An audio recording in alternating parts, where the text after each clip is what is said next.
YouTube? Quinn Wade coming to you with that instant playoff basketball analysis on Analysis Playground on YouTube, exclusively on there forever. And we're gonna talk about how them Pistons got beat again, 113 to 105. It was 26 to 26 by the end of the first quarter. Then Orlando won the second quarter 35 to 28. They won the third quarter 26 to 25. And then it was 26 to 26 in the fourth. But since the Pistons didn't get a run to go their way and they wasn't able to win that quarter by a more amount, and the tie means they still came in trailing and they ended trailing. They lose the game. Tobias Harris for the Detroit Pistons, he stepped up in this one. He had 23 points. He had the floater going, had the 3-point shot going, had the jumper going. He went 8 of 16 from the field, 2 of 6 from 3, 5 of 5 from the free throw line. He also had 7 rebounds, 2 assists, 1 turnover, and 2 steals. He had 2 personal fouls and finished as a -7 and plus minus. You had to like the fact that he was scoring and he was reliable in this game and he stepped up offensively. Duncan Robinson, he had 10 points. You just want him to move without the basketball, keep the ball moving, and try to find guys if he don't have a good look. He went 3 of 7 from 3. He finished 3 of 8 from the field, 1 of 1 from the free throw line. He had 3 assists, no turnover in the block, and 3 personal fouls. And he finished as a -8 and plus minus. That's just how it's going to go when you look at what he brings to the table.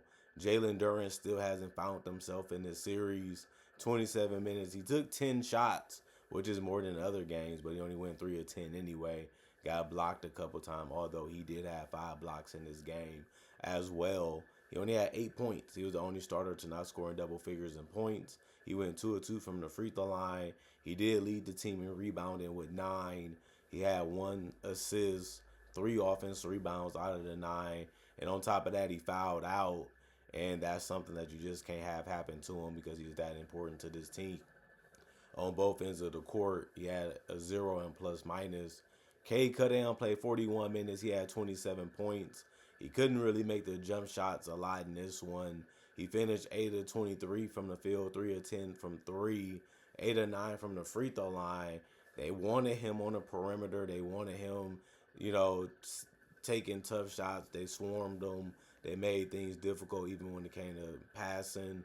He ended up getting 9 turnovers. He wasn't himself a lot of times in some of those possessions. He also had 5 rebounds, 2 offensive out of it, 3 personal fouls, and a +2 and plus minus. Caden Durant just got to be better. That it sounds easy, but they haven't been able to do it as well in this game, and they gonna have to try to do it again in the next game to tie it back up. But Cade got to be a better decision maker. He got to be a better shot maker. It sounds easy, but that's what he's gonna have to figure out how to get it done. Asura Thompson, 37 minutes. He had 17 points. He went 7 of 10 from the field. He missed his only 3. He had 8 rebounds, 3 assists, 1 turnover, 2 steals, and 5 blocks. That was tied with Duran for the most on the team. He had 4 offensive rebounds, 3 personal fouls, and was a -10 and plus minus. He really competed. He really played hard. He was doing really good on the glass. He did a good job of finishing around the rim. That's what he does, and he was able to accomplish a lot of that successfully tonight. And he's going to play hard even on the defensive end. I like what he was able to do on that side of the basketball court as well. Paul Reed, 7 minutes. He had 4 points. He went 2 or 3 from the field. He did have the most rebounds off the bench with 5.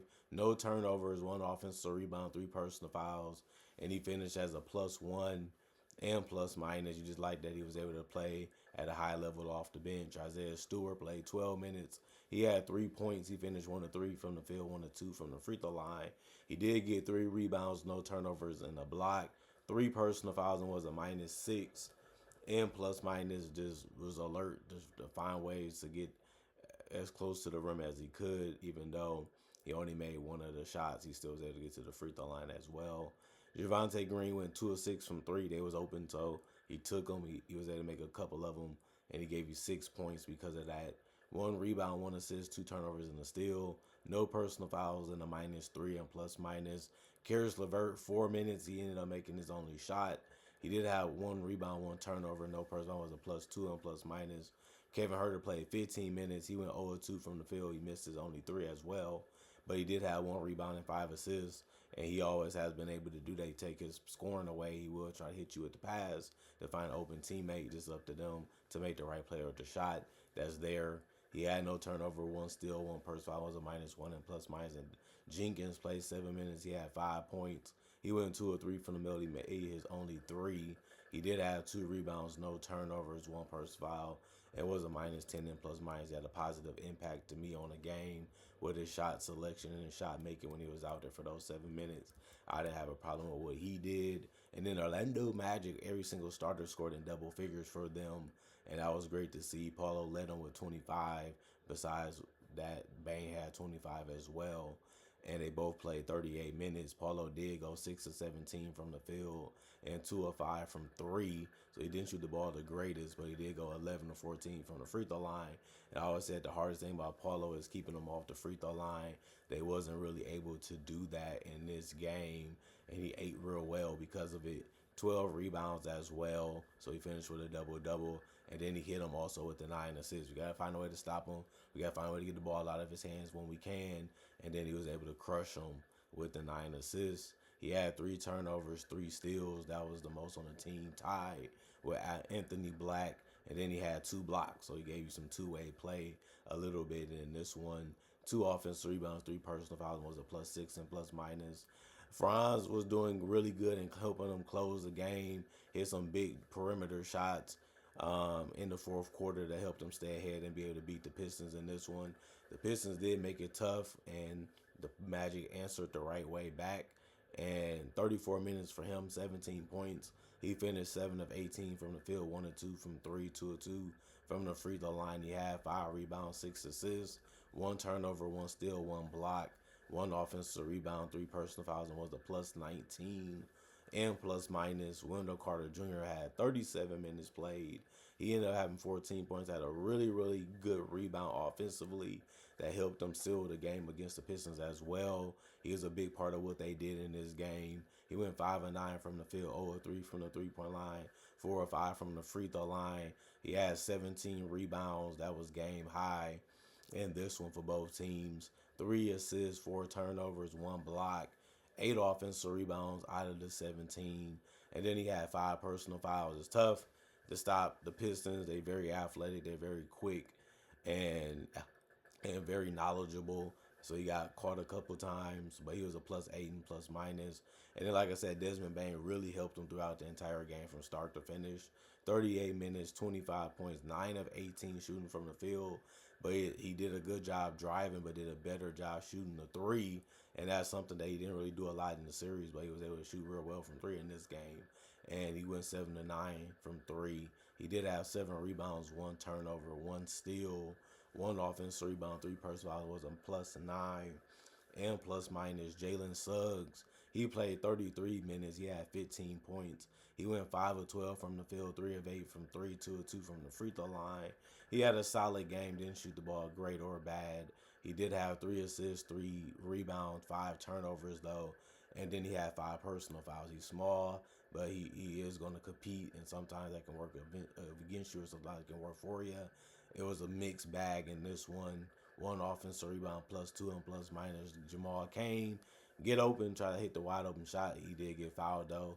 Going 2 of 2 from the free throw line is good. 1 of 2 from three, 2 of 4 from the field.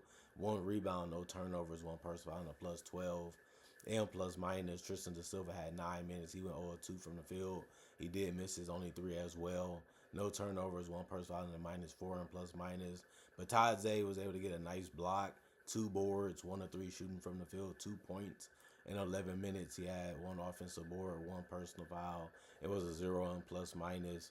And then Anthony Black, 26 minutes. It was the most off the bench. He also scored the most off the bench for 8, mainly because he went 5 of 8 from the free throw line. He did finish 1 of 3 from three, but 1 of 6 from the field is what he ended up shooting. But that wasn't that great, but he still found a way to put numbers on the board. 1 rebound, 1 assist, no turnovers. He did have 3 steals and 3 blocks. You gotta like the fact that he was active defensively, and they needed him to have that type of game since he wasn't scoring the ball that well. And then he had 2 personal fouls and was a -12 and plus minus. The Magic, field goal percentage wasn't the greatest. 89 field goals, 40% from the field, while the Pistons shot 85. They shot 44%. The thing about it is they shot 33 threes and shot 45%, while the Pistons shot only 32 and shot 34%. That was a big difference in the game. And then on top of that, the Magic shot more free throws. They shot 33 and they shot 79%, while the Pistons shot 24 and shot 83%, 48 rebounds. The Magic also out rebounded them by 6 because the Pistons had 42, 22 assists for the Magic, 24 for the Pistons, 14 turnovers for the Magic, 16 for the Pistons, 8 steals for the Magic, 6 for the Pistons, 8 blocks for the Magic, 12 for the Pistons, 14 offensive rebounds by the Magic, 10 for the Pistons, 34 defensive rebounds for the Magic, 32 for the Pistons, and 24 personal fouls for the Magic, 25 for the Pistons. It ended up being a good game for the Pistons. They really stepped up. Franz, Wendell, and Paulo hit big shots, big plays. They had a little bit of luck on their side. So Cade fumbled and turned the ball over in a crucial moment. And then they just didn't make shots sometimes either. And the Magic was able to continue to make them. And then they had the lead and they was able to escape with this win because they was able to make the tougher ones, the harder ones. And the Pistons just couldn't even make the easy ones sometimes or take care of the ball. So small minor mistakes ended up costing the Pistons, including some of their shot making ability, which we knew that the Magic might have the better shot making when it came to the players that they have, especially their starters compared to what the Pistons can have. And if you can make K turn the ball over and he's not also going to shoot the ball that well, and neither is Duran, you have a really strong chance of winning that game, which the Magic did all of those things well, making things tough and difficult for them. And then the perimeter players and the support players couldn't step up enough either. They gave themselves a good shot to be able to win the game, and they got it done. You got to give credit to the Magic for getting it done. They have been really, really good at holding them to one shot. They've been really good at making it difficult for them to be able to do what they want to do on the offensive end. And we always knew the Pistons' offense was a little clunky, but their defense has still been good. Like I said, some of the shots the Magic made was just tough. But you have to live with it because you want them to take the tough ones. If they make them, it is what it is. The NBA players is possible. It can happen. It just happened in the fourth quarter too many times, and the Pistons could never really get into it and never could really win it because they had to answer for everything that they tried to do, and then they made the tough shots on top of it. Comment, like, subscribe, share, hit the notification bell to get the analysis when it first come out. Y'all stay blessed up. Y'all stay good. Peace. And I'll see y'all later today, hopefully with more analysis.